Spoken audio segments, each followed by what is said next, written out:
Hello guys, welcome to my channel, GTV Tech.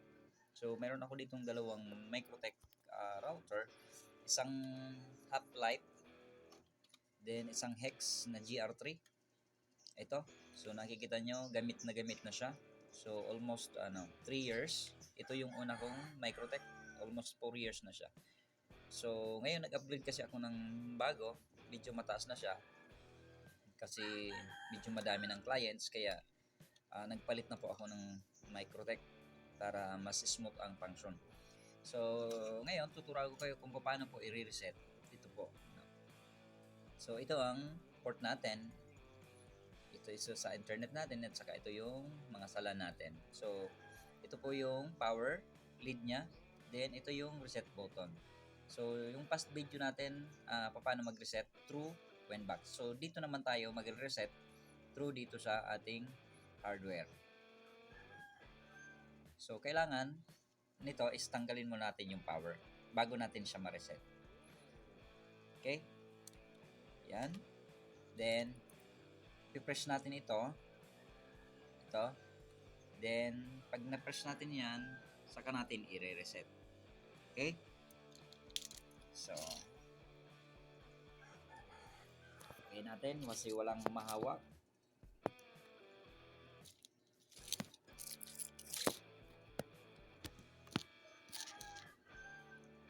Ayan. So, nakakuha. Okay. So, press lang natin siya. Okay. Tingnan natin siya dyan. Ayan, press. Then, kailangan po, iyan ang power users niya, dapat nabiblink po siya. Then, bibitawan nyo na po. Okay? Yan, dapat naka-hold. Dapat ito nagbiblink ang user. Yan. Tanggalin mo na siya. So, okay na po yan. So, ayan.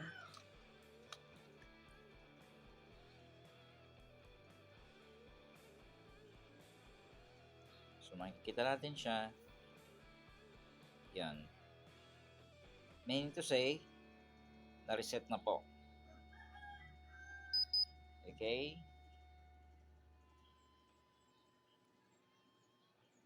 So, gumagana na po yan. Ibig sabihin, na-reset na natin siya. So, punta na tayo doon sa Winbox natin. Titingnan natin siya kung naka-reset na ba ang ating configuration. Alright, so next natin, buksan na natin yung Winbox para makita natin kung na-reset na siya. So, ayan po. Ibig sabihin, na-reset na po yung ating Winbox kasi andito na yung mayroon na siyang nakalagay na IP address. So, try nga natin i-connect natin. So, ayan po, new configuration. Kailangan natin i-remove ang configuration. Okay? Kasi ito yung bago. Okay? Ibig sabihin, napasok na natin or na-reset na natin yung bago nating Microtech. So, ayan po. Ibig sabihin, na-reset na natin sa panibagong Microtech natin. Ibig sabihin, na-remove na natin yung old configuration. Remove na natin kasi mag-configure natin. Detail natin siya dito sa IP firewall. Titingnan natin. Sa NAT, wala po siya. Sa Mangle, ayan po. Ibig sabihin, meron siya sa Mangle kasi ito, nasa old configuration po siya. Naka-default. Naka-default yung unang Microtech natin. So, kailangan yan para mabago yung unang reset natin, i-reset natin through dito. System, reset configuration, no default backup. So, na-reset na natin siya as gamit po ang ating hardware sa reset button. Okay? So, yan po. Ibig sabihin, na-reset na natin yung ating Microtech through hard reset sa ating reset button. Okay? So, see you next guys to my next video. Please like and subscribe in my YouTube channel.